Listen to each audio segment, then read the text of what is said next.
Turakapalem mystery మరణాలకు కారణాలేంటి? మట్టిలో ఉన్న మహమ్మారి మనుషులను ఎగరేసుకుపోతోందా, లేక నీటిలో దాక్కున్న మరేదైనా రక్కసి గ్రామాన్ని పట్టిపీడుస్తోందా? అసలేం జరుగుతోంది? 2 నెలలుగా చావు భయంతో బిక్కుబిక్కుమంటున్న ఊరు స్వేచ్ఛగా ఊపిరి పీల్చుకునేదెప్పుడు?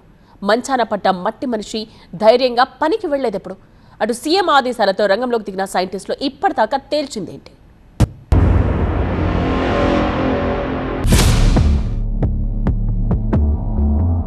రెండు నెలలుగా నరకమంటే ఎలా ఉంటుందో చూస్తున్నారు. గుంటూరుకు కూతవేటు దూరంలో ఉన్న తురకపాలెం గ్రామస్తులు.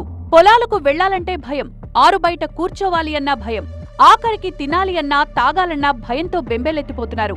60 రోజుల్లో 29 అకారణ మరణాలతో బిక్కుబిక్కుమంటూ గడుపుతున్నారు. పలువురు ఇప్పటికే ఆస్పత్రుల్లో చికిత్స పొందుతూనే ఉన్నారు. అందులో ఓ వ్యక్తికి మెలియాయిడోసిస్ ఉన్నట్లు డాక్టర్లు తేల్చడం ఇప్పుడు చర్చనీయాంశమైంది. మరి ఈ 29 మరణాలకు ఈ మెలియాయిడోసిసే కారణమా అంటే చెప్పలేమంటున్నారు వైద్యులు. పూర్తిస్థాయి ఆధారాలుంటేనే అసలేంటో చెప్పగలమంటున్నారు. డెత్స్ కేసులు మనం అది చెప్పలేము, మనకు ఎవిడెంట్ లేదు కాబట్టి, బ్లడ్ కల్చర్ చేయలేదు కాబట్టి వాళ్ళ చనిపోయినది ఏది అన్నదిగా డెఫినెట్ కాజ్ మనం చెప్పలేము. మరి ఈ 29 మరణాలకు కారణాలేంటి? ఏ బ్యాక్టీరియా వాళ్లను మింగేసింది అనంటే ఇప్పుడు అదే విషయాన్ని తేల్చేందుకు తురకపాలెంలో కలియదిరిగింది Indian council of agriculture research team.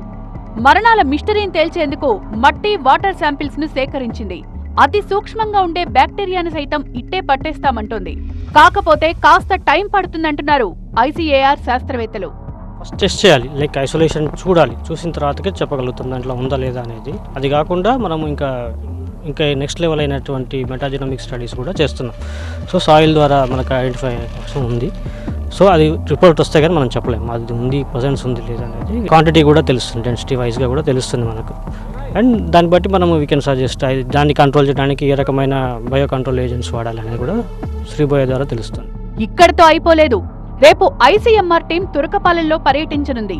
వాళ్లు కూడా పలు రకాల పరీక్షలు చేసేందుకు గ్రామానికి వస్తున్నారు. మరోవైపు సీఎం చంద్రబాబు ఆదేశాలతో వైద్యాధికారులు తురకపాలెం హెల్త్ ప్రొఫైల్ తయారు చేస్తున్నారు. 18+ వయసున్న 1500 మంది బ్లడ్ శాంపిల్స్ తీసుకున్నారు. పరీక్షల తర్వాత అన్ని విషయాలు వెల్లడిస్తామంటున్నారు. అలాగే వ్యాధి తగ్గగానే మందులు ఆపకుండా 2 వారాల పాటు వాడాలని సూచిస్తున్నారు. ఇక వరుస పరిణామాలతో గ్రామస్తులైతే ఓ క్లారిటీకొచ్చారు. బొడ్రాయిపై నేరాన్ని వెనక్కి తీసుకున్నారు.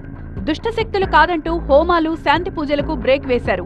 ఏదో బ్యాక్టీరియా వల్లే ఇదంతా జరుగుతోంది, అదేంటో తేల్చండి, తమకు విముక్తి కలిగించండని వేడుకుంటున్నారు. మరి చూడాలి వరుస మరణాల వెనుకున్న ఆ మహమ్మారి ఏంటో.